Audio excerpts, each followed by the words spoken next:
Hello, check 1 2. You guys hear me?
Hello, everybody.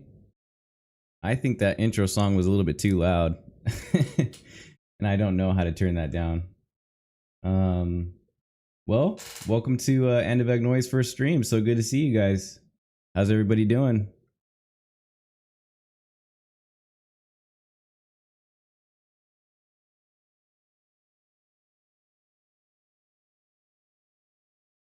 Very, very good. I hope. And so today we're going to be going over a video, and it is by a YouTuber named Oculus, and all the information you can find is in the description.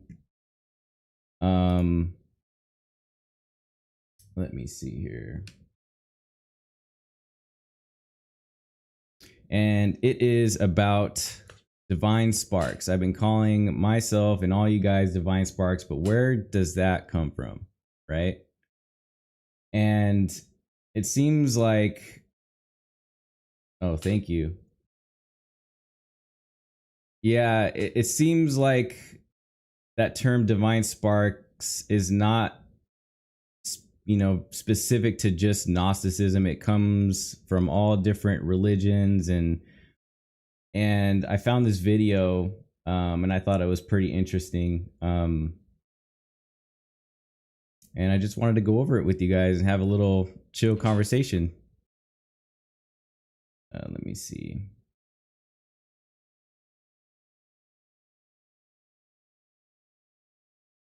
And forgive me, the first stream is going to be a little bit rough because doing this live is like a lot of work, and I have ADHD, so I'm just going, okay, where do I start? Where do I go?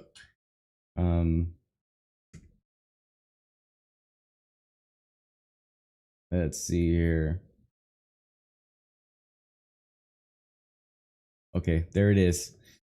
But yeah, this channel Oculus, he does his own voiceover work, and I really like his channel, so give him a follow. Oh, and that intro that I did with the meditation chants is from a channel called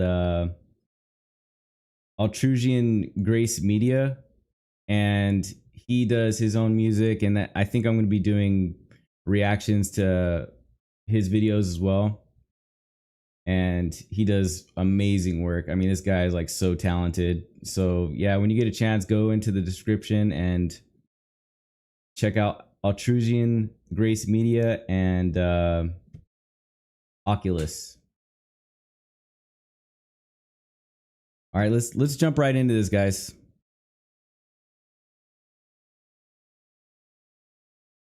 Oh, Beyond Zebra, it's intense. Like I don't like doing this, but I feel like it's so needed. There's so much to cover. There's so many YouTubers out there, and I feel like I have a lot to offer, you know, and I just want to share what I know and learn from you guys as well. So throughout history, humanity has been engaged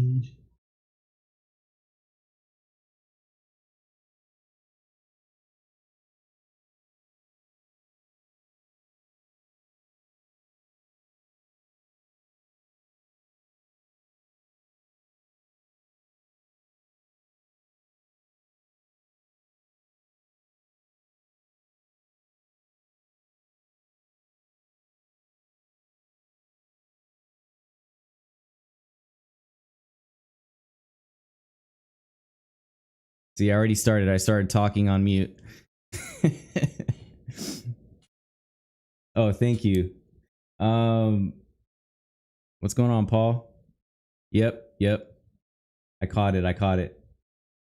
I'm trying to have an authentic reaction to these videos, so I don't want to come with an agenda every single time I do a live stream. I'm gonna find something that I find interesting and some, you know, things that you guys suggest.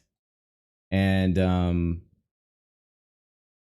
yeah, and then just have an authentic reaction to it. So I watched maybe about 15 minutes of this and I stopped and I was like, this is good. Let's just start there. You guys will find that I do pretty much everything just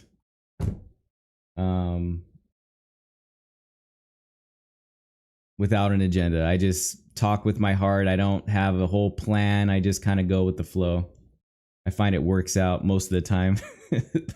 maybe it won't work for live streaming. We'll see.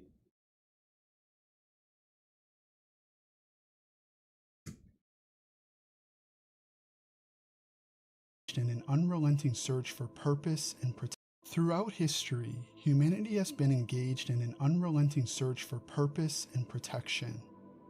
This quest has often led us outward to explore the vastness of the universe and search for distant gods to guide us and save us from our suffering. The most profound spiritual traditions, however, suggest that the ultimate answers are not found outward at all.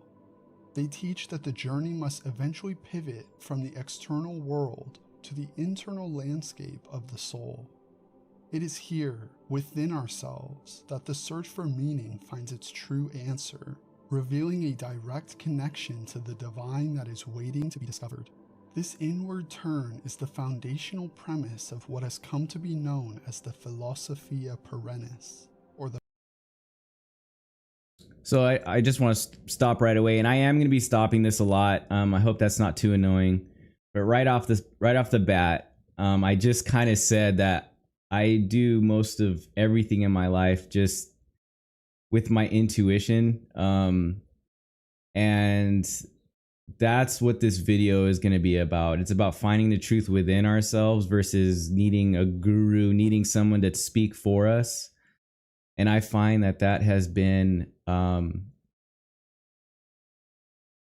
it has been rewarding in every single aspect in my life. I go with the flow, and I trust my intuition, and damn it, it's right most of the time, you know. And there's many ways to do that. You could just do it throughout the day. Yes, I can. I think I can get it a bit louder, Tammy. And I think you'll find a lot of reassurance if you just continue to ask yourself all the difficult questions. The answers are within us. perennial philosophy. Popularized in the modern era by the visionary thinker Aldous Huxley, this concept posits that beneath the rich and varied soil of the world's spiritual traditions lies a single universal truth. Actually, I think that's as loud as I can get it. Yeah, that's as loud as I'm going to be able to get it, guys. I'm sorry. It It is the conviction that there exists a divine ground of all being, a unitary reality, an ultimate source, and crucially, that this ground is not merely an abstract concept to be believed, but a living presence to be known firsthand. It suggests that the most disparate paths, whether they wind through the cathedrals of Europe, the ashrams of India, or the monasteries of the East, ultimately converge upon this sacred summit of human experience. Across this vast and diverse landscape of world religions and philosophies, a profound and unifying vision thus emerges: the existence of an inherent divinity within the human being. While expressed through unique cultural and metaphysical languages, from the Gnostic divine spark and Neoplatonic Gnosis to the Hindu Atman, the Sufi unity of being, the Kabbalistic sparks, and the Taoist harmony with the source, this concept points to a universal human impulse. It is the perennial philosophy of an inward journey towards self-realization, a reunification with the ultimate ground of being. Guys, take a look at this this image. Do any of you guys know what this is? I saw this initially, and then I automatically thought of the map of reality that we put out about a month ago. It just seems like it's this layered structure, and I don't know what any of these words mean or anything. And I found it fascinating. Just the outward sphere being a golden like flame with little orbs in there, and I was like, what the heck is this?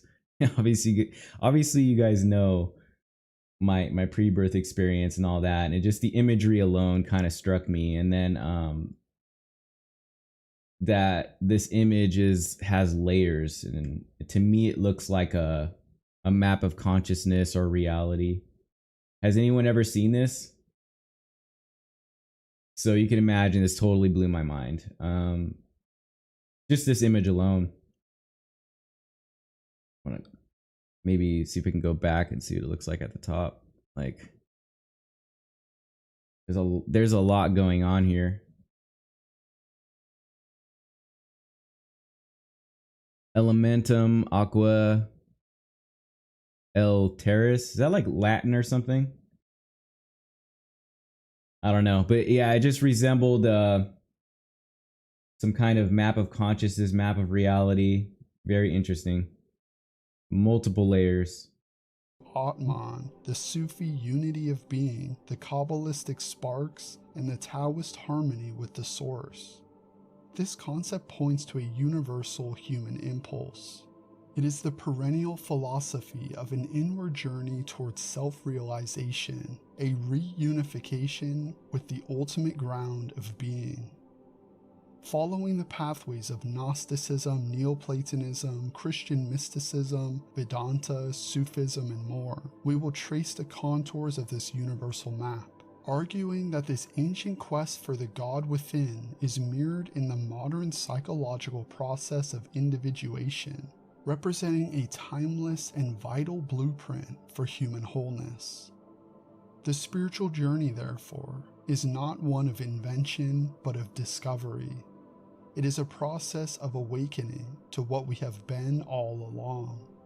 If you would like to support this channel so I can continue to make videos like this, there are links to donate via PayPal and Ko-fi in the description and pinned in the comments. I have been also thinking about making a Patreon where I post. Yeah, if you guys can, give this guy a like and a follow. He does his, like I said, he does his own voiceover work, and it's kind of refreshing nowadays.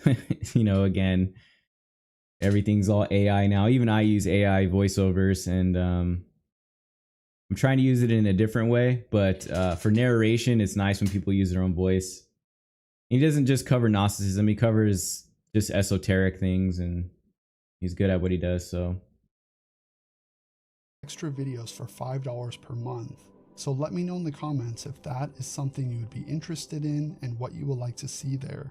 The easiest way to support the channel, though, is just to like, subscribe, and hit the notification bell so you don't miss the next video. Thank you so much for the support as always. Now let's begin.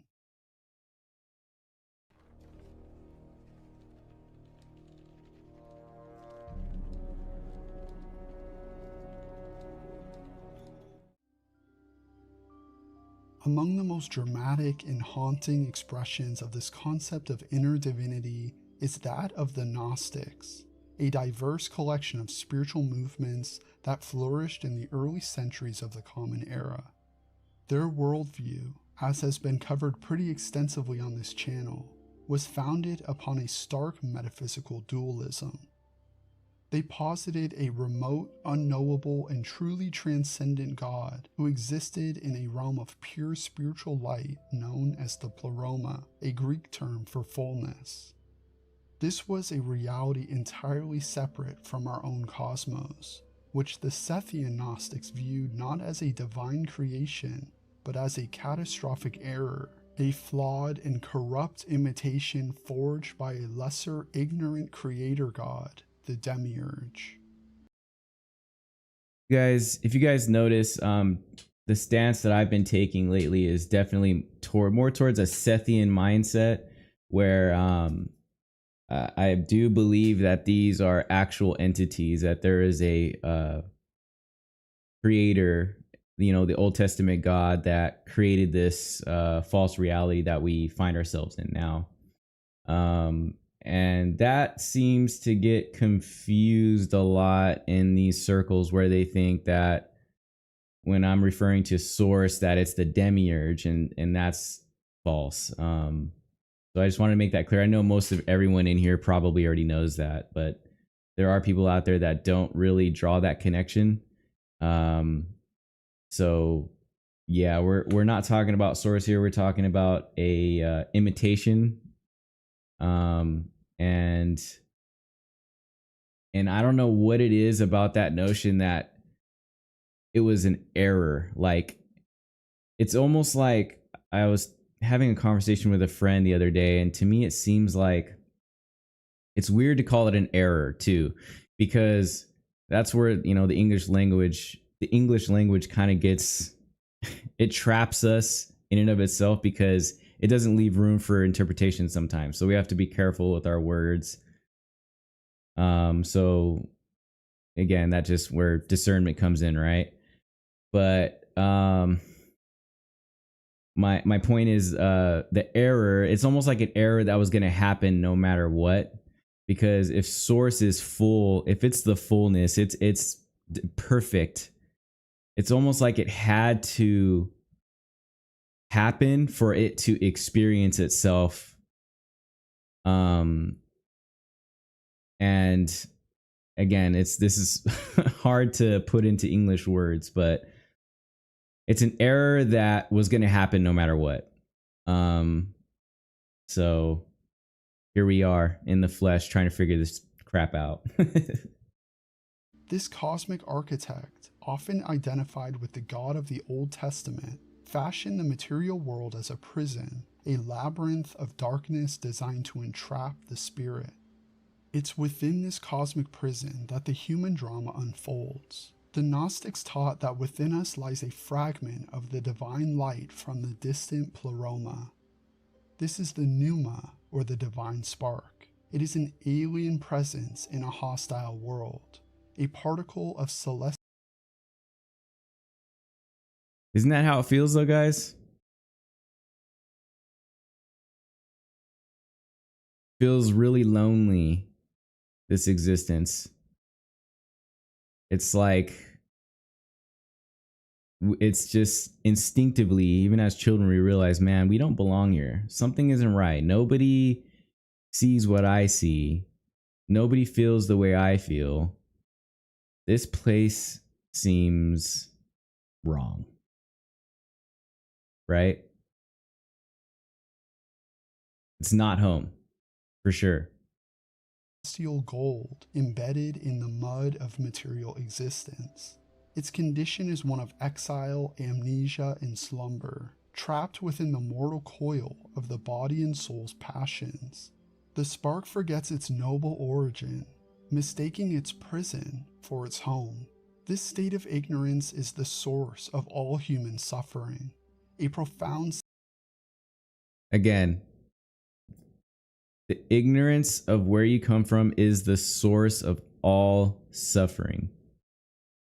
Replay that one more time. I don't even think we're gonna be able to get through this video in an hour because I'm stopping it so much, but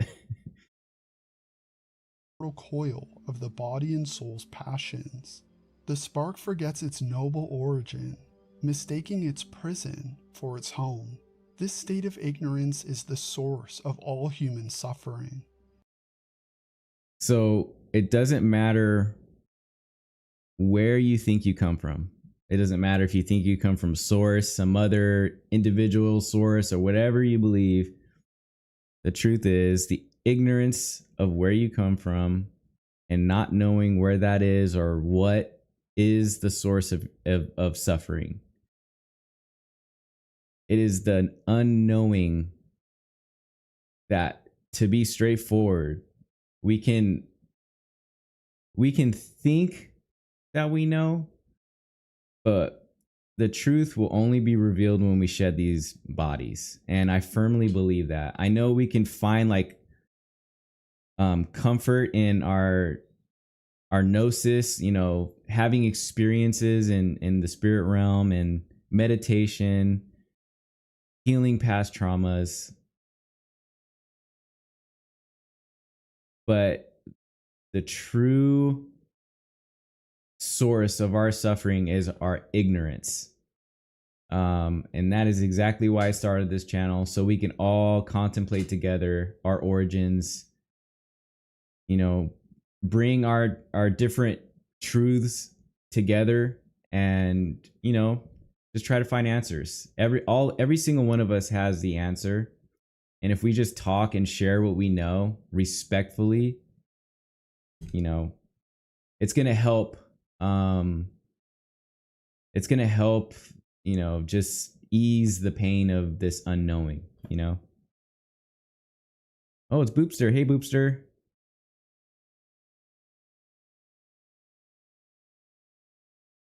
A profound sense of spiritual homelessness and alienation that cannot be soothed by worldly means. Liberation, therefore, could not be achieved through faith, obedience to law, or good works, for these were operations within the Demiurge's counterfeit system. The only path to freedom was through gnosis, a Greek word for knowledge. This was not the intellectual accumulation of data, but a direct, intuitive, and explosive revelation of one's true identity and origin. To attain... Sorry, guys. Again, we might not get through this whole thing, but I think it is important to take our time with stuff too. Like, most videos you're going to find out there are just going to be bombarding you with information. And I really feel like the conversation needs to slow down sometimes. I wanted to replay that again because it's talking about what gnosis actually is. By worldly means. Liberation, therefore, could not be achieved through faith, obedience to law, or good works, for these were operations within the Demiurge's counterfeit system. The only path to freedom was through gnosis, a Greek word for knowledge. This was not the intellectual accumulation of data, but a direct, intuitive, and explosive revelation of one's true identity and origin. So I've been sort of saying this, and I mean it respectfully. Like, again, we can research till we're blue in the face. Real gnosis, real knowledge comes from experience. And the way to get that experience is through many different means: meditation, lucid dreaming, out-of-body experiences. But when we are meditating, we need to ask ourselves these questions that we want to know. Our intuition is going to be how we get to the truth, not through, again, if we're in the matrix, why are we researching all this muddy crap that's all around us? Let's just do a little bit of both, right? Balance it with inner intuition and gaining experience, and sort of balancing it all together. This is where real knowledge comes from, experience. Again, I can teach you guys how to weld, right? I'm a welder by trade, and I can teach you guys how to weld verbally, but you are not going to know how to weld until you actually do it. That's just how it is. So I think we should all try to practice that more. Just trust our inner self. To attain gnosis was to remember oneself, to awaken from the drunken stupor of material life, and to realize in a flash of insight, I am a child of the light, not of this darkness. This awakening was the soul's turning back toward its source, the first step on the journey of ascent out of the material prison and back to its true home in the luminous expanse of the pleroma. So a couple things. Again, sorry for stopping this so much.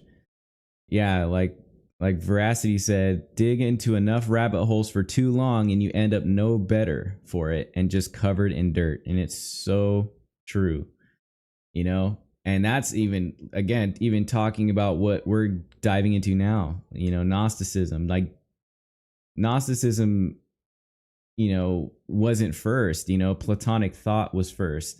So let's go back to, you know, to Plato. Let's read Plato. Let's read even I just recently found some interesting verses in Islam, you know, and I'm a huge critic of Islam and all the Abrahamic religions, but there's truth in everything. So again, just seeking things with an open heart and, you know, not being so rigid in our exploration of this consciousness is going to get us ahead.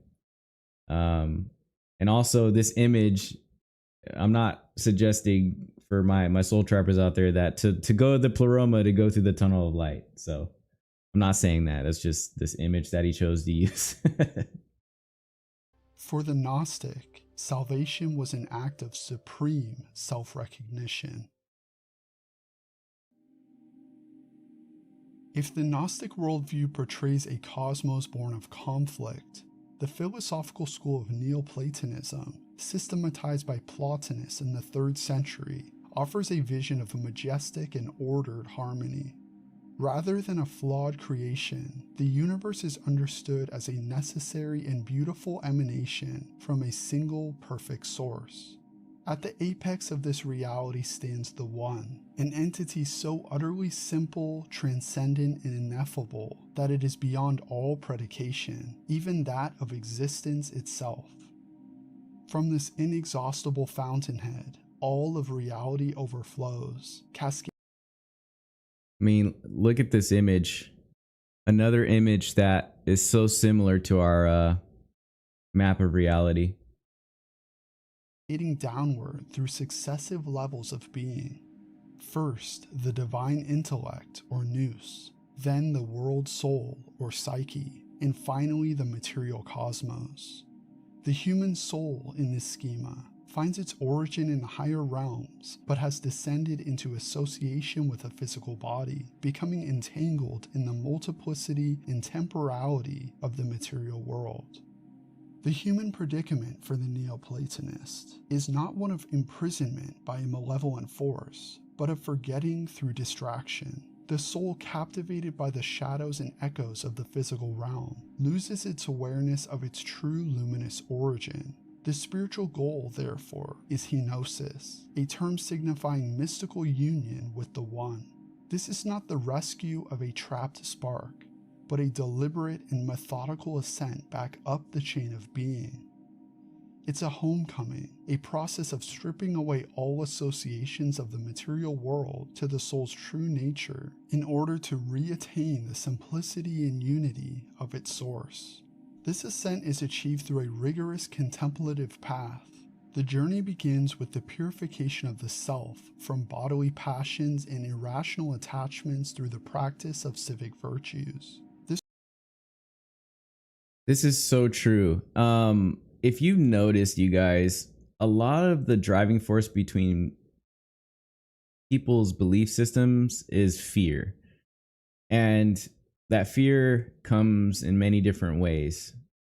And one of the biggest ones that I have had to overcome and still overcome till this day is past traumas. This is something that's very complex. But to summarize it, if we take care of our past traumas and we heal ourselves, we're going to have a different outlook on life. And we're also going to have a different outlook on ourselves, existence, everything, the whole thing. And if, again, we take care of ourselves, I believe that's going to take care of attachments we have to this world. A lot of people do not really understand that attachments can change at the moment of death. So when you die, you're going to be a lot different than you are now. Like, this is the false ego self. And you just want to make sure that you take care of all of your attachments before you pass. So again, you have no reason to come back here, and you're done if you choose to be. So I think that's a really good point. This prepares the soul for the next stage, a profound philosophical contemplation where it turns its attention inward, away from the fragmented world of the senses and toward the eternal, unified forms within the divine intellect. By focusing on its own highest part, the intellect, the soul recognizes its kinship with the nous. In the final ecstatic moment of kenosis, even this intellectual self-consciousness is transcended, and the soul dissolves into an ineffable, non-dual union with the One.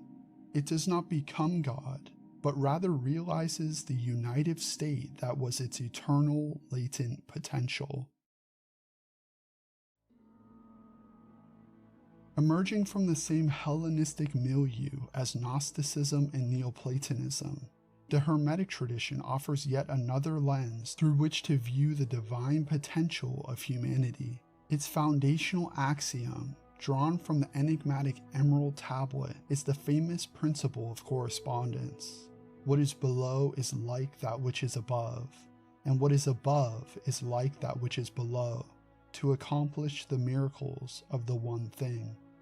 This maxim establishes the human being as a microcosm, a small-scale living reflection of the macrocosm, the universe at large.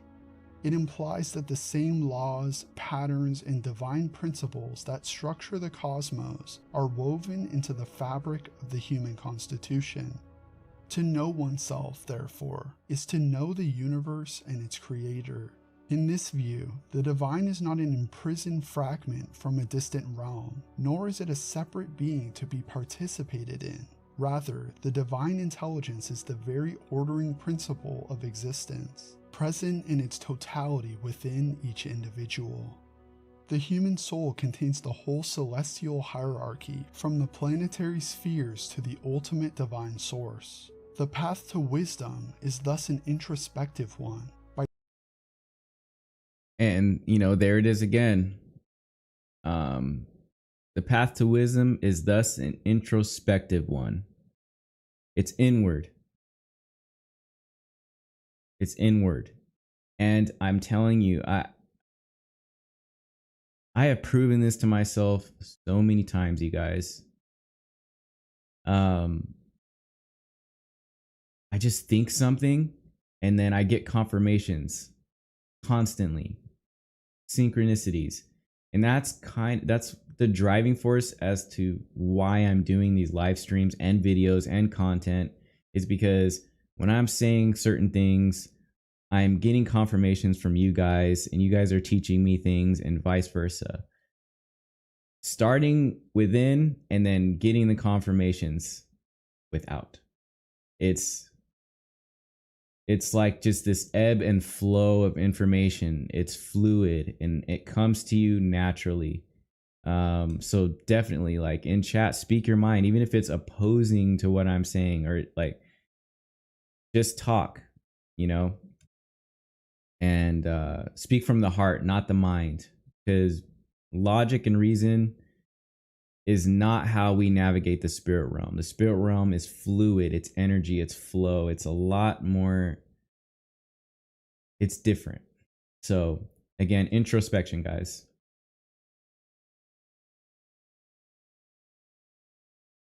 Yeah.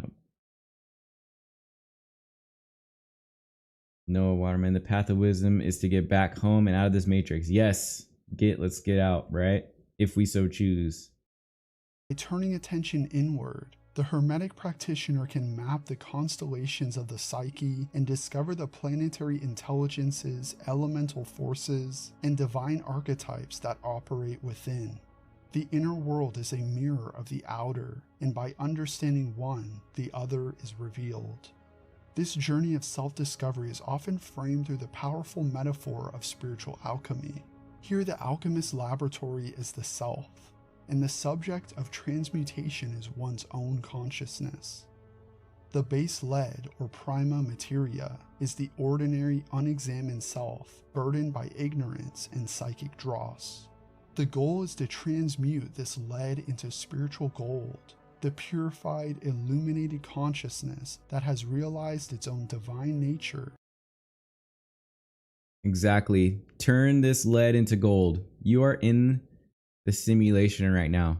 You're surrounded by bullshit. You're surrounded by chaos. You're here. Turn it into gold. It's possible. And its unity with the all. This is achieved through a meticulous process of separation and recombination, analyzing and dissolving the gross elements of the personality, purifying them through contemplation and virtue, and reintegrating them into a new, more refined and holistic self. The great work of alchemy is ultimately the creation of the perfected human, one who has consciously unified the above and the below within their own being. The 14th century Dominican friar Meister Eckhart articulated a mysticism so profound and radical that it stands at the very apex of apophatic theology. For Eckhart, the connection to the divine was not one of reflection, participation, or liberation of a foreign element, but of an absolute and eternal identity. He taught that at the deepest point of the human soul, at its very center or ground, there exists a faculty he called the spark of the soul. This spark is not merely like God, nor is it a gift from God. It is utterly uncreated, untouched by time and space, and shares the same essence as the Godhead itself. The eye with which I see God, Eckhart preached, is the same eye with which God sees me.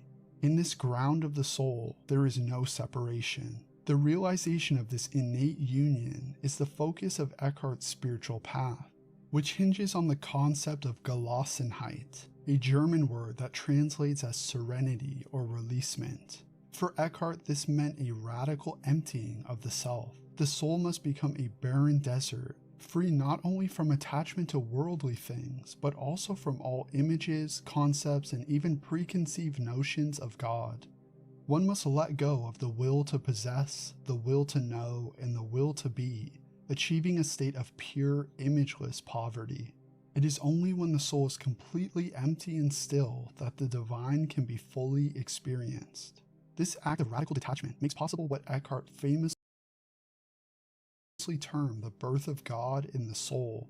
When the soul has become a silent wasteland, free from the clamor of the ego and its creations, God has no choice but to rush in and reveal his own nature, which is the soul's own deepest nature. This is a perpetual, timeless reality that is unveiled in the present moment. The individual does not ascend to God. Rather, by becoming nothing, they realize the nothingness of the Godhead in which they have always existed. For Eckhart, the journey inward culminates not in finding that whole concept, just the concept of source in and of itself, is so mind-bending, and I always get just a sinking feeling in my stomach. I don't know about anybody else. It's both kind of comforting, but just this self-begotten concept is so foreign and just plain freaking weird. I mean, isn't this whole thing weird? I mean, we're sitting here right now, like in the flesh, and we're here right now, and just consciousness is, it's a little unsettling, I'm not gonna lie.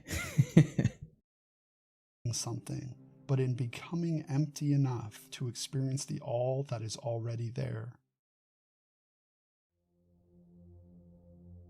Within the theological framework of Eastern Orthodox Christianity, the concept of inherent divinity finds a unique and powerful expression in the doctrine of Theosis, or deification. This is not the realization of a pre-existing divine identity, but rather the process of becoming, by grace, what God is by nature. Summarized in the audacious aphorism of Saint Athanasius, God became man so that man might become God. Theosis is understood as the very goal of human life and the ultimate meaning of salvation. It posits that a transformative union wherein the human being, while remaining fully human, comes to participate in the divine life and energies of God. This transformation is not a solitary human achievement. It is predicated on the principle of synergy, a dynamic cooperation between divine action and human volition. God, in his love, extends his grace to humanity, but this grace must be freely received and acted upon. The path of theosis is therefore a lifelong endeavor of prayer, ascetic discipline, and participation in the sacraments of the Church. It is a process of purifying the heart and conforming the human will to the divine will, allowing the uncreated energies of God to permeate and transfigure the whole person, body, soul, and spirit. The bedrock of this entire doctrine is the incarnation. In the person of Jesus Christ, the divine and human natures are joined perfectly without confusion, change, division, or separation. This union creates a bridge between the created and the uncreated, making the deification of humanity possible. Christ's life, death, and resurrection healed and sanctified human nature, reopening the path to communion with God that has been closed by sin. Through baptism into Christ, the believer is incorporated into this renewed humanity and given the potential to grow into the divine human state that Christ perfectly embodied. Thus, for the Orthodox Christian, a journey inward is a journey into Christ, where one finds not an impersonal spark, but a personal God who invites humanity into an ever-deepening union of love. Journeying to the Indian subcontinent, we encounter one of the most systematic and influential schools of non-dual philosophy, Advaita Vedanta, most famously consolidated by the sage Sankara. Its central tenet is a statement of breathtaking simplicity and profundity. Atman is Brahman. This doctrine posits that the individual consciousness, or the innermost self, or Atman, is in its true nature identical and one with the ultimate singular reality of the cosmos, or Brahman. There is no division, no separation, and no difference between the subjective core of the individual and the objective ground of all existence. They are one and the same reality, experienced as different only through a veil of ignorance. This supreme truth is encapsulated in the great sayings of the Upanishads, ancient scriptural texts that form the foundation of Vedanta. Perhaps the most famous of these is Tat Tvam Asi, that thou art. This is not a metaphor or a statement of potential, but a declaration of an existing fact. The guru, instructing the disciple, points to the ultimate reality of the universe and declares that the disciple's own essential self is that reality. The individual self, which feels limited, separate, and bound to the cycles of birth and death, is an illusion. The true self, the Atman, is unborn, undying, and identical with the infinite timeless consciousness of Brahman. The human condition of suffering arises from failing to recognize this identity. This ignorance is called Maya. the cosmic power of illusion that superimposes a world of multiplicity, names, and forms onto the singular reality of Brahman.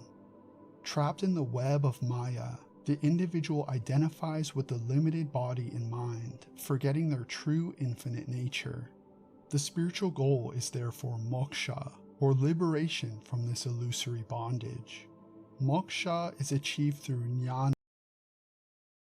Again, this whole concept of liberation through knowing yourself it transcends religion. It goes beyond that, and it's been around for a very long time. And it all points to the same thing. You must realize who you are. And again, there's so many ways to do that, and I know everyone in this chat knows roughly how to do that, including myself. And that's all we can do, right? What else are we supposed to do?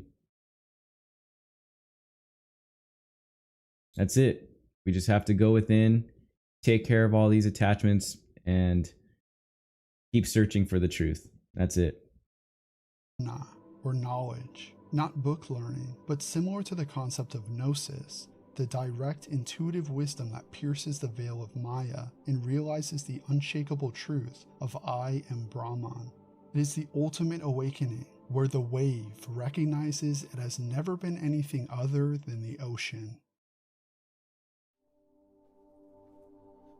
Within the monotheistic current of Islam, the mystical tradition of Sufism flows with a unique emphasis on interiority, divine love, and the direct experiential knowledge of God. While Orthodox Islam emphasizes God's transcendence, Sufism complements this with a profound sense. I didn't even get this far in the video, Paul, but this is what you were talking about, huh? Sufism? I've never heard of this ever. Of his eminence. The path of the Sufi is one of transforming the entire being into a vessel capable of experiencing the divine presence. This journey is centered on the progressive annihilation of the false limited self, the ego or nafs, in order to realize one's true identity in God. This is the dual process of fana, or annihilation of the self, and baka, or subsistence in eternal life in the divine. The lover must cease to exist so that only the beloved remains.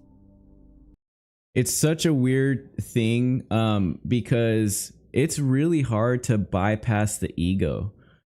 Even for myself, like when I think about Harold, I'm like, man, this dude deserves justice. Like, and I'm sure everyone could resonate with that. Like the stuff we've been through, the stuff we have to witness in this world is like terrible. And man, we can talk about ego until we die, like just all the things that it comes with. And it's very unnerving to think that the ego in and of itself could be an attachment to leaving this place. And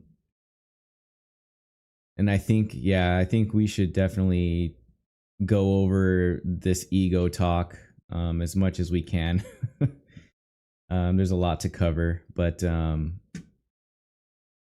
yeah, you know, I just think about everything, myself, my kids, my family, my wife, like, and it's difficult, you know. I believe every spirit that's been wronged here deserves justice, and yeah, that ties into attachment and ego and all that. But anyways, I don't know where I was going with that, but yeah, the ego is a huge topic that we should be going over. I hear a lot of different things about it, and I think it's a good topic to go over.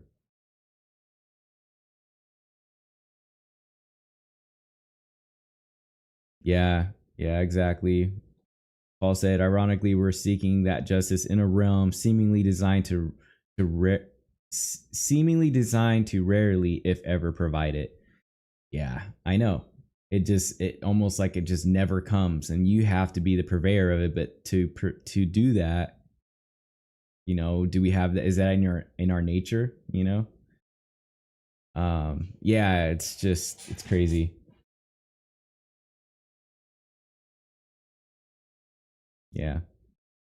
This path is illuminated by the controversial yet central doctrine of Wadat al-Wujud, or unity of being, most associated with the Andalusian master Ibn Arabi. This view holds that there is only one reality, one true existence in the universe, God, or Allah. All of creation, the entire cosmos of forms and phenomena, is nothing but the self-disclosure or manifestation of this single reality. The world is the shadow of God, the locus where his divine name and attributes are made manifest. Human beings, therefore, are not separate creations existing apart from God. They are loci of divine self-revelation. The goal is to move from the illusion of separateness to the realization of this fundamental unity. The primary instrument for this realization is the heart, or qalb. For the Sufi, the heart is not merely the seat of emotion, but a subtle organ of spiritual perception, an inner eye that can behold reality's veil. Okay, what's going on with this map? What's this? I promise you guys, I haven't gone this far in the video and they keep showing maps that look very similar.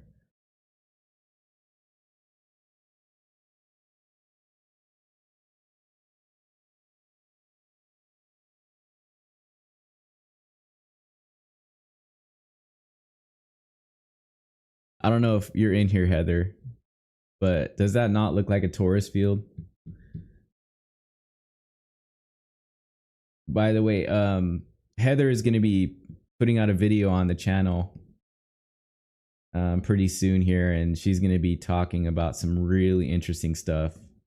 So definitely look out for that one, guys. Man, that is crazy. From the physical senses. In its natural state, however, the heart is rusted and covered by the dust of worldly attachments and egoic concerns. The practices of the Sufi path, such as dhikr, the remembrance of God, contemplation, and selfless service, are designed to polish this inner mirror.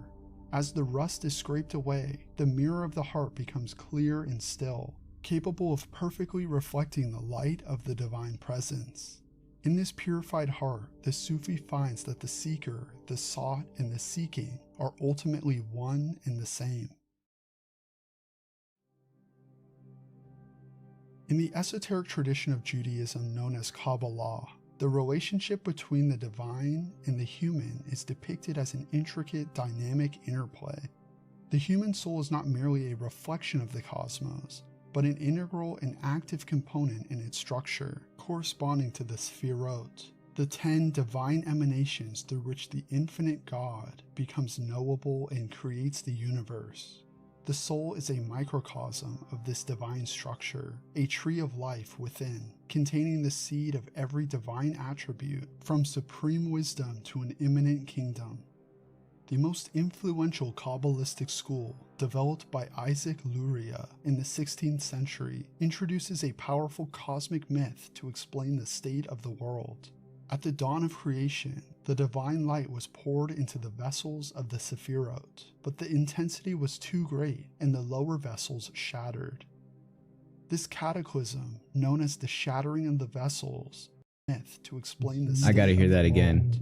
At the dawn second. of creation, the divine light was poured into the vessels of the Sefirot, but the intensity was too great and the lower vessels shattered. This cataclysm, known as the shattering of the vessels, resulted in holy sparks of divine light being scattered throughout the material world, becoming trapped in shards of brokenness, which are the source of evil and separation. Creation as we know it is therefore a realm of divine exile, where the sacred light is concealed within the profane.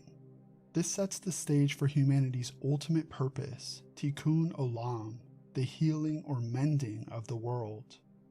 Unlike other traditions where the primary goal is personal liberation or ascent, the Kabbalist path is one of cosmic restoration. Humanity is charged with the sacred duty of finding and raising the sparks. This is not an act. You know what's so crazy is I don't know if you guys remember me actually saying that. Why I this stuff is so crazy to me, where I get like these weird confirmations like this, even though I kind of disagree with it. I don't like it, but I feel that that's what's happening. Again, if you think about it, a true sovereign spirit, knowing it can't be destroyed, would make the decision to come down here and help out this mess, right? Because it's disgusting. This place sucks. And not to make everyone feel like they have a sense of duty to be here and they need to save this place or not, but I feel like that's why we are here, you know. It's just crazy, like that whole concept of the shattering, where it seems like the aeons became overwhelmed with energy or something, and it blew up into what it is now, is kind of, I don't know why, it just resonates. It just does. Act of abstract contemplation, but of sanctifying the material world through conscious, intentional action. By performing the mitzvah or commandments with the proper intention, by engaging with the world mindfully, and by transforming the mundane into the sacred, the Kabbalist frees the trapped sparks from their shells and returns them to their divine source. The spiritual journey is thus an eminently practical one, where every human action carries cosmic significance, making humanity a partner with God in the ongoing work of creation. Shifting our gaze to the philosophical landscape of ancient China, we find a conception of God that is at once radically immanent and elusively transcendent. At the center of Taoist thought is the Tao, a term often translated as the Way. The Tao is the unnameable, ineffable source and ordering principle of the cosmos, the natural flow of existence itself. It is not a personified creator deity who stands apart from creation, but the very process of reality unfolding. As the Tao Te Ching famously begins, the Tao that can be told is not the eternal Tao. The name that can be named is not the eternal name. The divine is not an object to be known, but a current to be joined. The path to aligning with this current is defined by two central principles, Ziran and Wu Wei. Ziran refers to the inherent spontaneous nature of a thing, its self-so-ness. For a human being, it means discovering one's own authentic, original nature, free from the artificial constructs of social conditioning and rigid morality. This leads to the practice of Wu Wei, which translates as effortless action or non-interference. It is the art of acting in perfect harmony with the flow of the Tao, like a rower expertly navigating the river's currents rather than trying to row against them. It's an action that arises spontaneously from a place of inner stillness and alignment, rather than from striving and egoic ambition. Here again, we see the principle of the microcosm. The human body is a small-scale model of the cosmos, a landscape of energies, channels, and forces that mirror the larger universe. The goal of the Taoist sage is to achieve inner harmony, to balance the complementary forces of yin and yang, to refine one's... This is what we were sort of already talking about, balancing the yin and yang, and yang, if that's the shadow, healing the shadow self, healing past traumas, getting rid of attachment.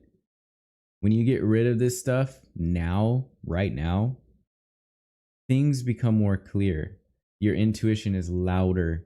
That voice in your head gets louder, more clear. Synchronicities start to happen. And I know a lot of you, I've experienced a lot of these syncs with you guys directly. A lot of you guys, I know you guys. And again, I know all I have is really my word, but the map of reality, right? I drew this map of reality through intuition and instinct, and also from experience, from experiencing these higher realms, experiencing this reality in all its wondrous glory, right? And astral projection, out of body experiences, psychedelics, lucid dreaming. And I was able to sort of come up with this map of reality. And through, healing traumas and everything I just listed, these synchronicities are flying at my face constantly. Even right now, I've never seen a lot of these maps. I didn't watch this whole video. I only watched probably the first 15 minutes, and constantly, even right now, getting confirmations. You just have to, again, go with your intuition. I'm going to just check a couple comments here real quick.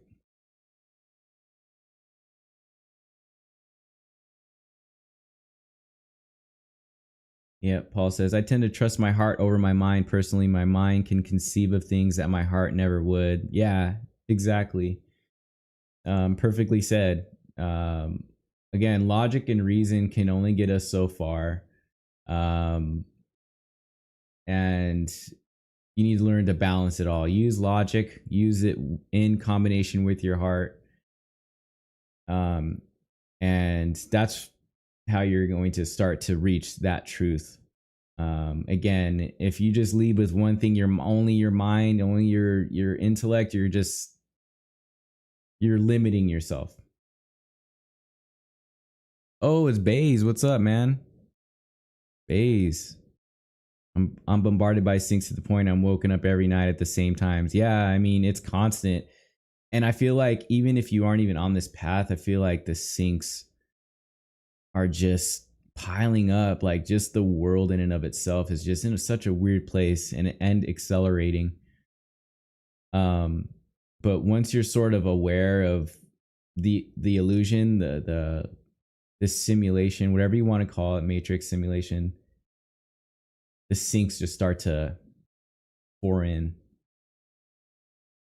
Vital energy or key, and to calm the monkey mind. By achieving this state of profound inner equilibrium, one naturally comes into resonance with the great... Sorry, one more comment I missed. Yeah, Gonzo. Yeah, the end of Agnoia is a powerful statement to me. Me too. The end of ignorance is how we become free. Ignorance is the root of all evil. And ignorance is the thing that separates us from, knowing who we are. And it's like a mantra, right? It's the end of Agnoia. Right here, right now, this is our chance to overcome it and to learn from each other. Great harmony of the Tao. The divine is not a spark to be found, but a state of perfect, flowing balance to be embodied. To be in harmony with oneself is to be in harmony with the universe. While Buddhism, particularly in its earliest forms, is famously agnostic on the question of a creator god, certain Mahayana schools developed a concept that resonates powerfully with the theme of inherent divinity, Buddha nature. This is the doctrine that all sentient beings... Sorry guys, one more stop here. I just read a comment from Eric. In near-death experiences, people are fooled by entities who convince them to return to this world of suffering even when they beg not to return, and they trusted them because they emanated love. Yeah, this is a very common comment that we see in our circles here. Again, I experienced that firsthand, so I know all about that. Again, I think in your near-death experience, if you're seeing entities, maybe you have not gone within, right? I don't think we want to be dealing with any entities. So, again, that's a complex topic that I can talk about for a very long time. But if you're I would not suggest not to base, what you know on your heart and your logic in this sense, because you haven't experienced it firsthand, right? Have you, Eric? I'm not sure if you have or not. I'm just assuming. But thinking about these things with your intelligence is not going to help. I'm just trying to help out, give you a little advice on that. Because again, the people that are experiencing these things in near-death experiences are not going within. They're looking outwardly for help. They're in the void. They're in this, and then they see a pinprick of light. They go towards the light. There's a lot of things that happen until, you know, they are met face to face with entities. Possess, as their fundamental essence, the intrinsic potential to become a Buddha. It is not a spark from an external source, nor an identity with a cosmic entity, but an innate, luminous, and pure nature of mind that is the very seed of enlightenment. Every being, from the highest celestial deva to the smallest insect, carries this sublime potential within them. The state of an unenlightened being is likened to a treasure buried beneath a poor man's hovel or a golden statue wrapped in filthy rags. The treasure is already there, perfect and priceless. The gold is untarnished. The problem is one of recognition.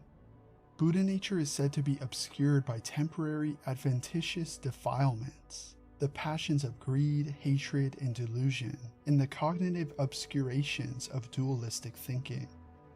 These veils, which constitute the illusion of a separate, suffering self, are not intrinsic to the mind. They are like clouds passing before the face of the sun. The sun is never stained by the clouds. It is merely, for a time, obscured by them. Therefore, the spiritual path in this context is not one of acquiring something new or adding a quality that is lacking. Enlightenment is not a construction, but a discovery, or more accurately, an uncovering.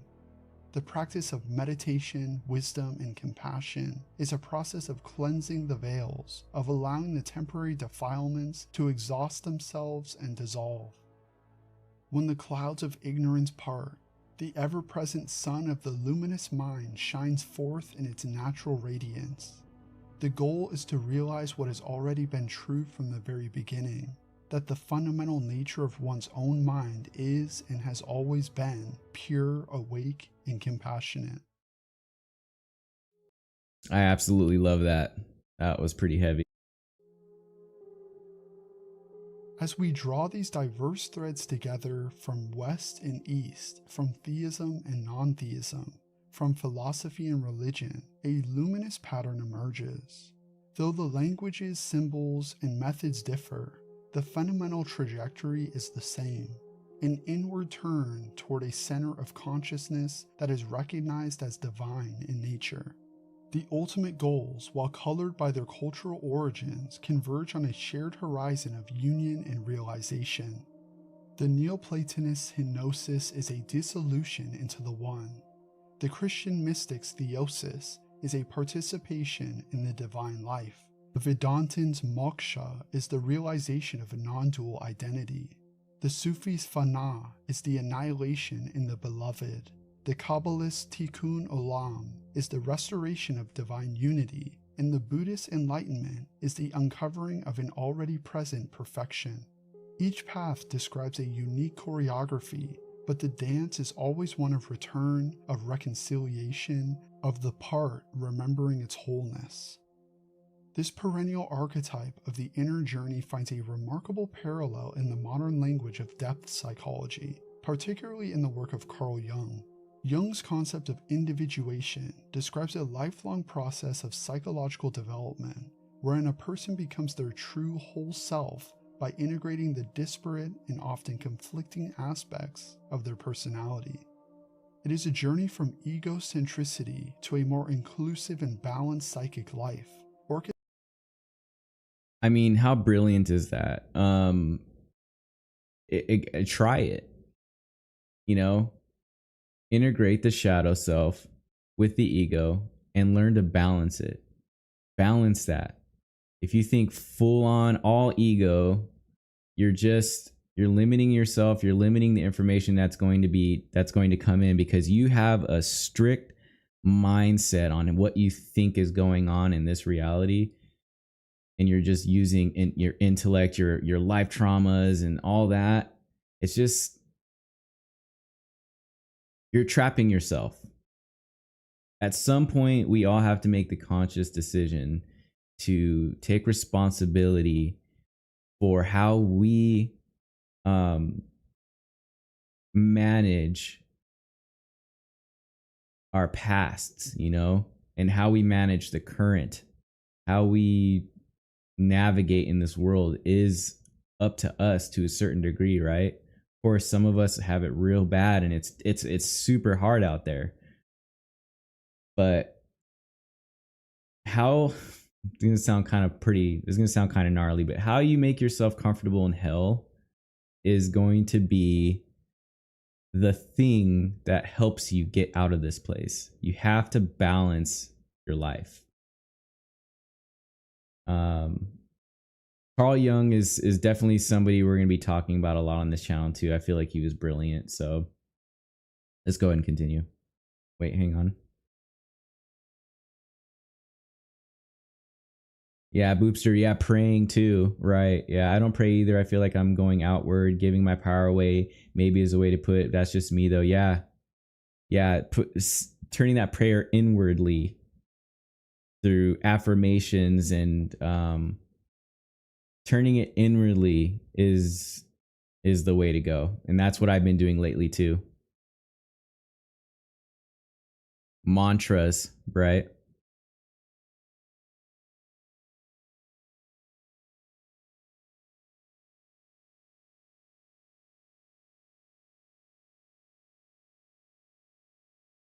And Eric Dodds, I totally understand why you would say that. I mean, I totally get that. But you have to ask yourself, is that Eric Dodds saying that, or is that my true self? What are you? Where do you come from?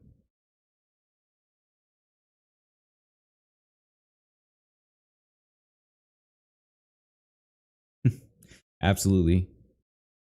Yeah, Boopster, I know. It's getting weird for sure. It's time to leave. Perfectly said, Baze. Yeah, make sure your internal and external house is in order before you embark on this path. How the hell are you supposed to navigate anything if you're just completely in chaos internally? We have the ability to deal with this, you know? And once you're able to do that, you'll be surprised, man. The syncs start pouring in, the confirmations, the information, the peace even. Yeah.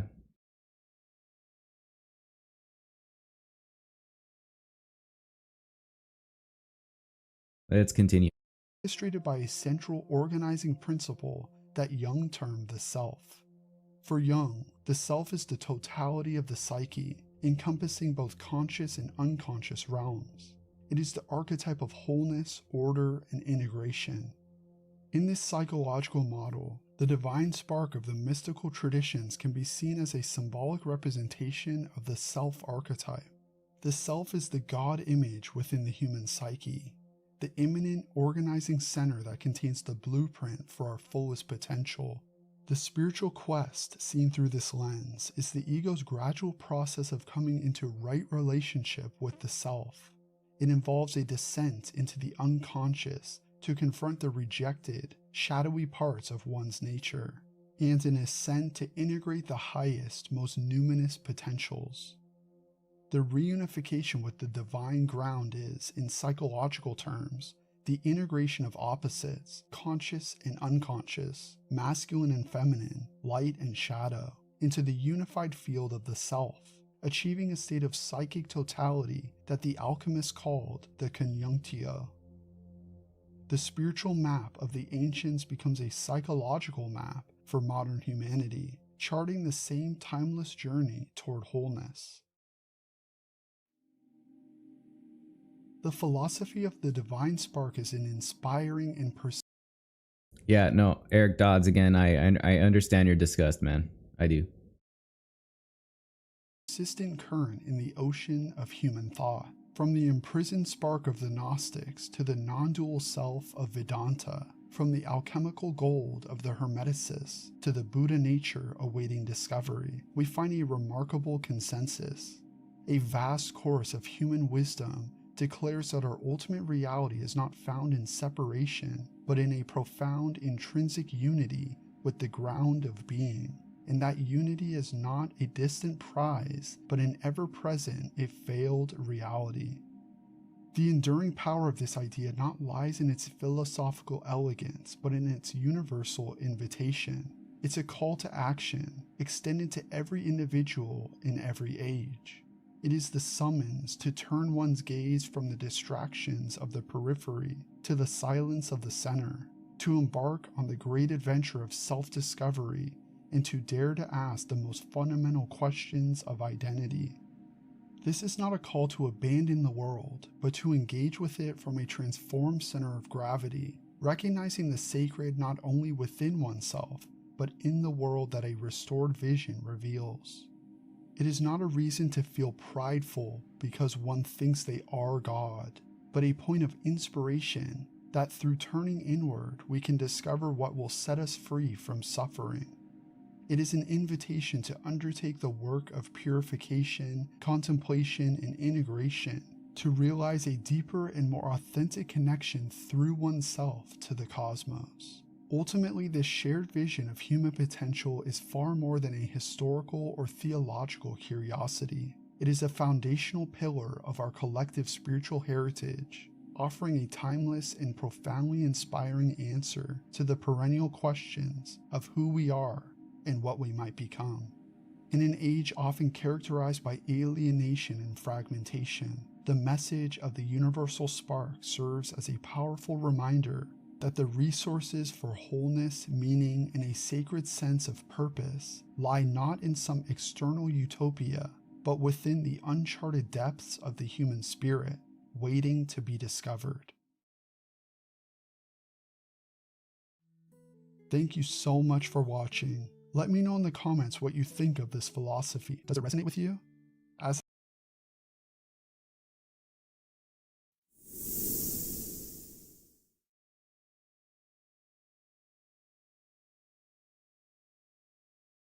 So that was it, guys. Man, that was really good. Yeah, if you guys get a chance, check out his channel. Oculus does a lot of good work, a lot of good voiceover work. And it's just, again, this stuff transcends all cultures, all religions. It's been talked about for a long time. Divine sparks. It just resonates for so many reasons, right? And I just find it so freeing to be able to, again, rely on myself.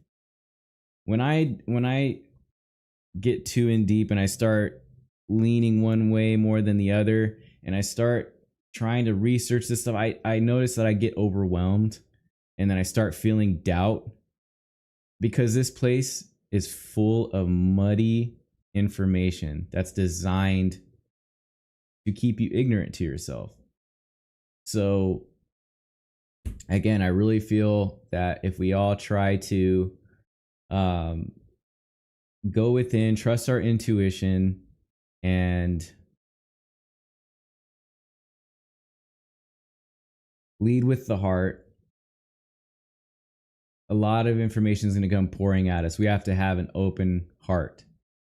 If not, then you're trapping your own self in ignorance, and that is the killer, ignorance. So, man, a lot of really good comments today. This is our first stream. It's going to be a little rough at first. I feel like, as we keep on going, they'll get better, and hopefully, and you guys share information with me. If you guys see videos you want me to react to, send them to me and we'll get going. I'm grateful for you, Tammy. Thank you for being here.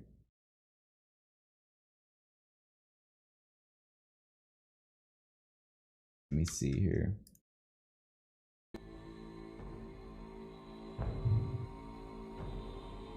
Let's see. I'm going to chat with you guys a little bit, see if you guys have some questions.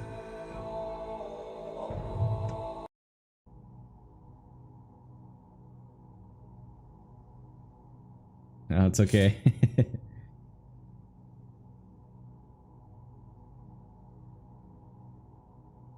Yeah, Boopster. I hear you. Hey, Vril. What's up, buddy?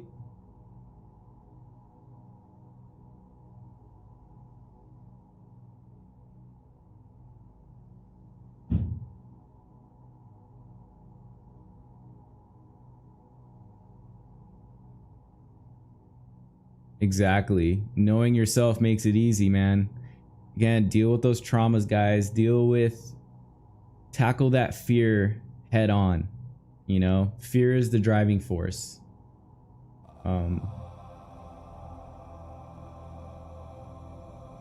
Fear.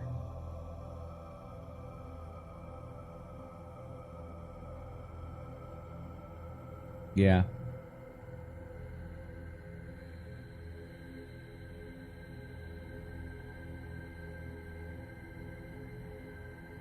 I think there were some comments I missed. I'm going to scroll up really quick.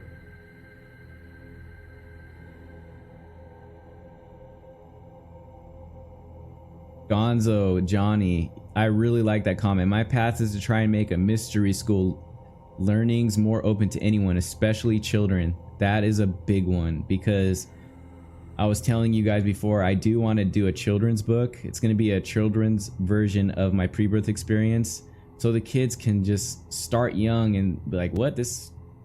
Just the concept of somebody remembering what happened before being born for a child is gonna go such a long way. Like, I know the impact that certain stories and books had on me as a child, like do you guys know Puff the Magic Dragon? Oh my god, I can't even talk about that cartoon without getting emotional. Like, that cartoon stuck into the back of my psyche. I recommend showing that to your kids, man. If you have kids or young ones that you care about, I would share Puff the Magic Dragon. Children are important, you know.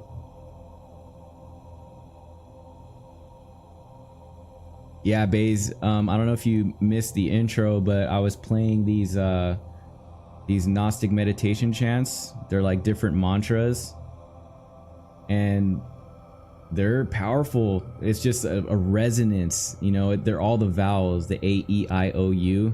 And that's a whole rabbit hole to go down to. I listen to these sometimes at night and they help me relax. So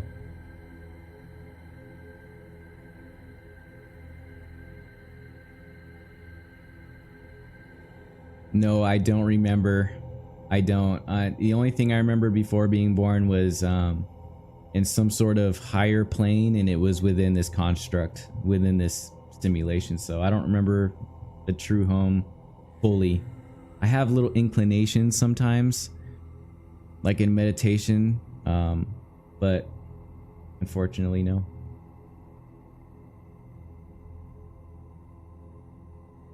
Yeah, Vril, I agree with you 100%. I'm always talking to my kid. I'm always trying to get information out of him, you know. I'll ask him questions, but we haven't had anything. He hasn't said anything crazy before, except Mia, correct me if I'm wrong. Didn't Micah one time say I was the daddy and you're the kid or something like that? I think he said something along those lines one time. We were looking at him like, what?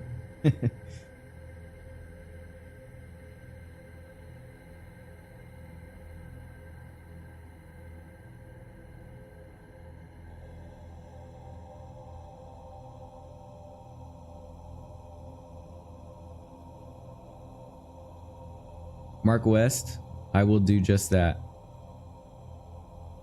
I'm sorry for your loss, brother.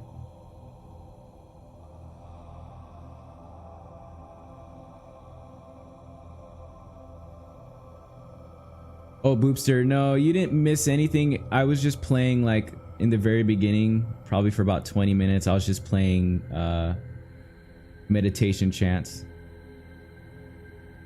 And I think I'm going to do that before every stream. So if I have a scheduled stream that says like 8 a.m., I'll probably start it at 7:30 and just play like meditation music so we could all kind of relax and then get into the zone.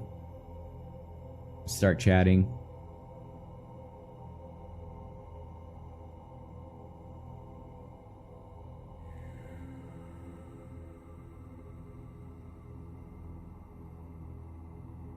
Whoa, that's intense, bro. How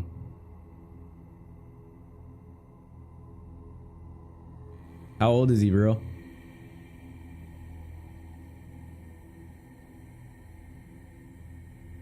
Yeah, Boopster. And that's okay. I feel that there's a reason for that. Don't know why, but I feel that if someone like me, who has like crazy attention span issues, ADD, like up the wazoo, whatever that is, if I can meditate and like out of body experience, I feel anybody can do it.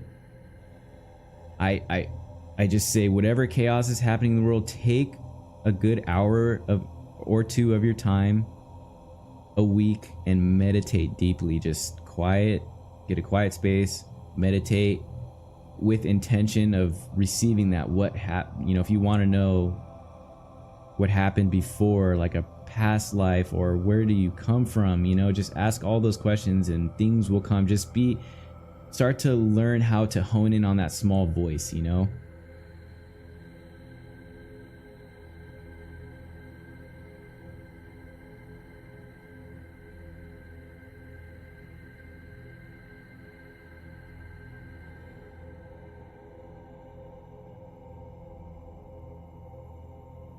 Guys, again, I'm so grateful for all you guys being here.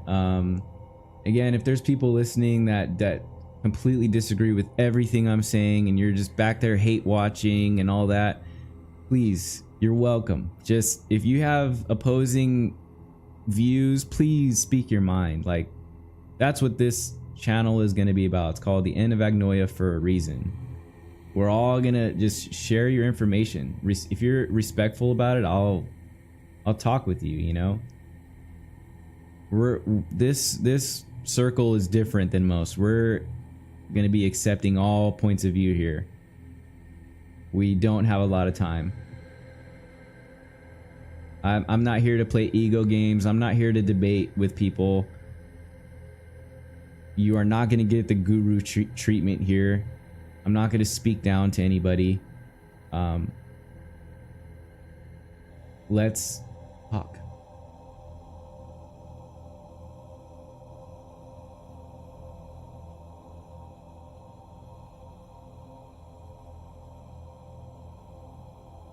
And I think, guys, the ADD is also the nature of this world, and we're sensitive because everyone in here is a spark, right? Everyone in here is sensitive to the world, so we are feeling the chaos around us. We can feel it. Guys, I can't stress enough, what I saw coming down here is just that. It's pure chaos. It is chaos.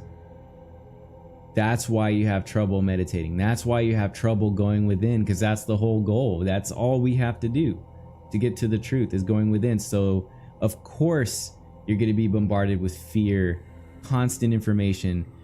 I'm addicted to my phone. You're addicted to your phone. You're going to get off this and probably swipe for a while. It's just training our brains to seek this dopamine or whatever that is. There's just so much going on. We have to quiet our minds, deal with our traumas. And if you deal with your bull crap, your life just gets so much better. Just deal with your stuff. Quiet the chaos around you. Practice now, right? Your goal is to leave this place. Practice now. In physical reality, practice. If you can even remotely achieve it here, the spirit realm's gonna be no problem for you guys. Trust me, because when you shed the body, the fear is gone. You shed this corpse that is literally designed to make you feel fear. You're gonna feel that sense of freedom, and it's gonna be easy. Again, start now, and miracles will happen to you in real time. The synchronicities, the revelations, everything will come to you. Just, yeah.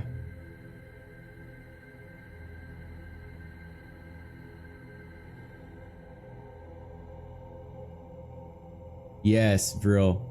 I know what you're talking about. Okay, I have to make a point on what Vril just said. Because Vril says, when I went within, I was super depersonalized, so I don't meditate hard anymore, but it was a curious experience, very profound. So that feeling happens a lot when I'm astral projecting and doing out of body experience. It's this weird like depersonalization. You're totally lucid. Like I'm like, it's just as real as I am sitting here now. But there's this weird like depersonalization. Like if I have a successful astral projection, I'm just kind of like, oh, I'm astral projecting. Oh, I'm flying around. That's cool. I can do whatever I want. Just observing, just this weird like neutral observation. Where Harold would be like, holy shit, I'm flying outside of my body. I'm flying above buildings. What am I seeing right now? What the hell is that dark entity right there freaking out? There's this weird depersonalization that happens when you're having an out-of-body experience, meditation. And when you feel that, that's when you can start like, receiving information. Like that's a good state of mind, even though it's kind of freaky and weird. That's a good sign.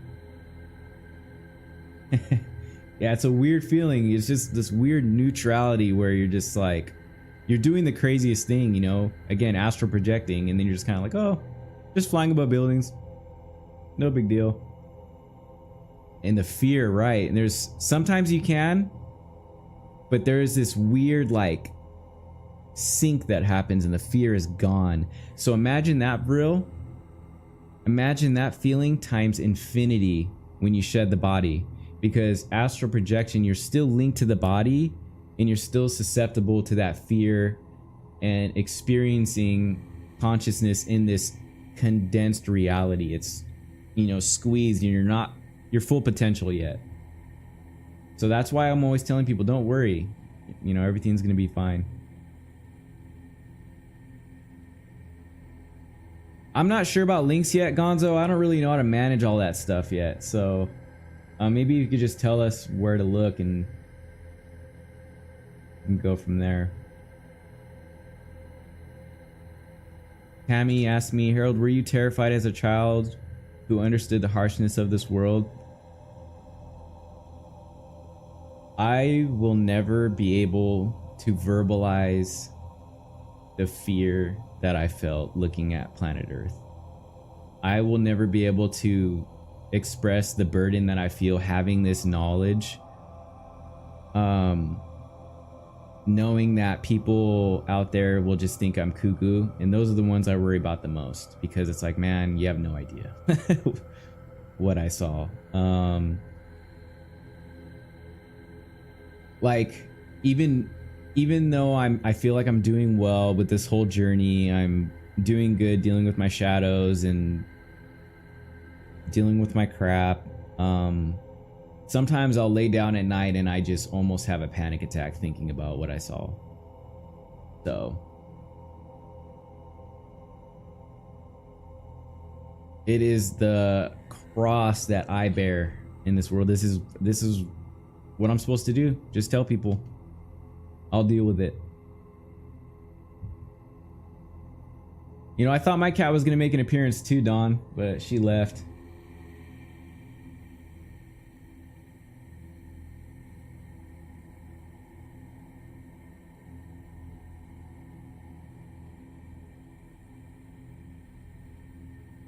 It just takes practice, Boopster. That's it. Just trying to overcome the fear. I don't like astral projecting too, because I have these freaking entities that bug me, and I'm not scared of them anymore, but I just don't like dealing with it. I don't get good sleep, and I work a lot, so I like my sleep, so I kind of stay away from astral projecting sometimes because of that. The fear comes from the unknowing, Vril. The unknown. And then doubt, self-doubt. self-doubt, feeling lack of power. And every time, like clockwork, if I'm like out doing an out of body astral projection, when that doubt comes in, that's when I get attacked.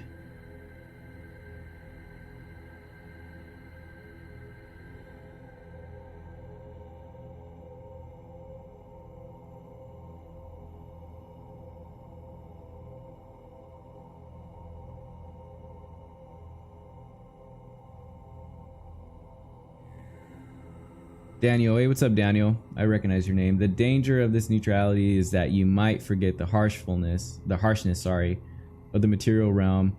It might make it easier for them to convince you to come back.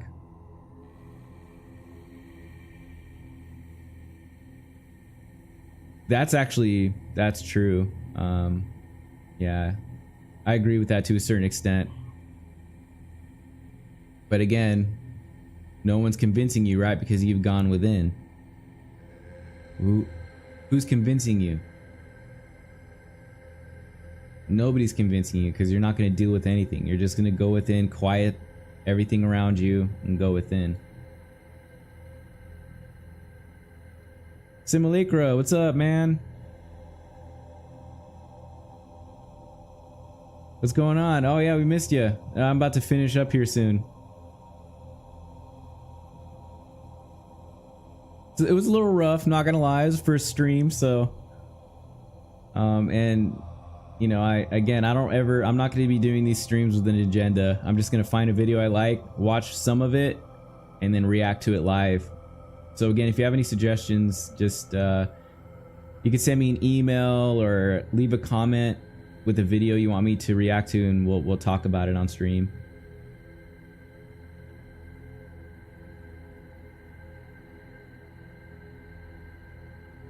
Yeah, Eric Dodds, what you're referring to is the demiurge right there.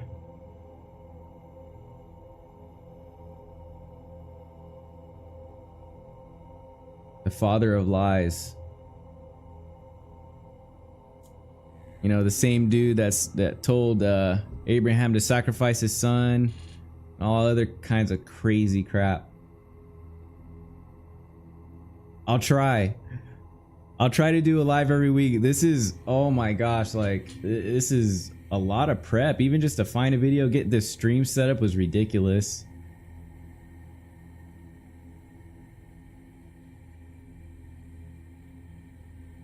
No, we're just starting off, Jenna. So, I mean, I'm actually surprised we had like 35 people in here. This is my first stream, so yeah.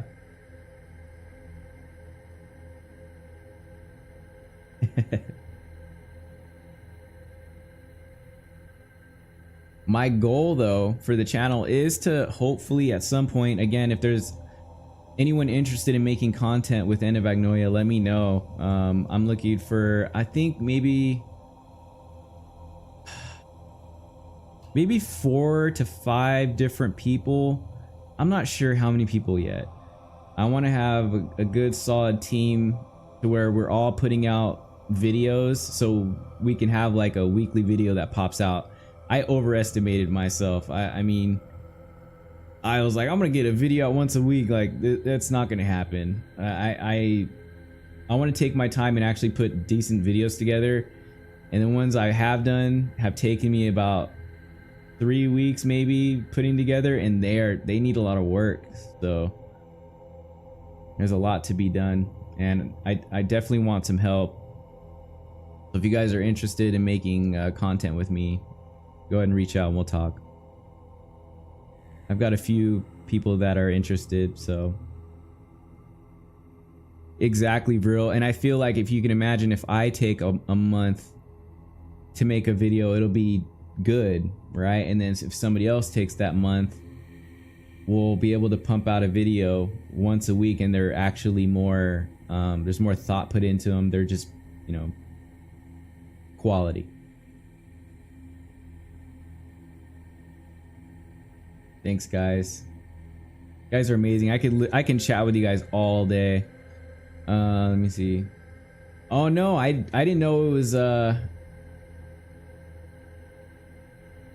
that freaks me out a little bit because my birthday was this week and I thought it landed on the Lionsgate day, but it doesn't land on the Lionsgate day. If that would have happened, I would just be like, what the hell? What in the absolute hell is that? I came the day before Lionsgate.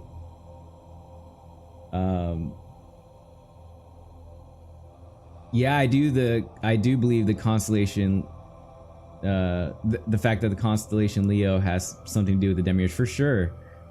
The lion-headed serpent, right? Oh yeah, there's definitely a sync there. Oh look, it's Black Uni Griffin. Hello, how you doing? Thank you, appreciate ya.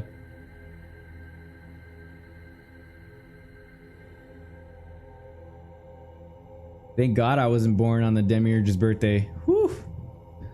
I would just have to wrap it up right then and there. No one's gonna listen to a damn thing I say.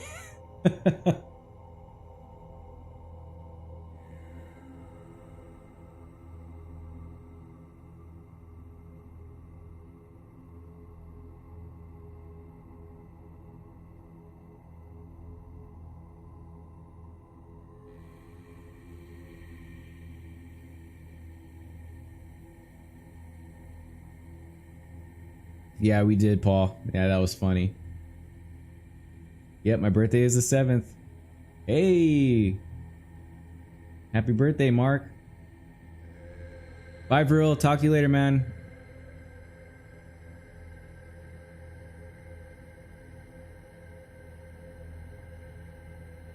Guys, I could literally chat with you guys all damn day long. I have to get going. So much to come. Like I said before, music. I'm gonna be making my own meditation music. I'm gonna be working with other content creators to put videos out on this channel. Again, I'm totally open to opposing opinions. If you're interested in making content, it doesn't have to be about Gnosticism. You know, reach out to me, let me know if you're interested.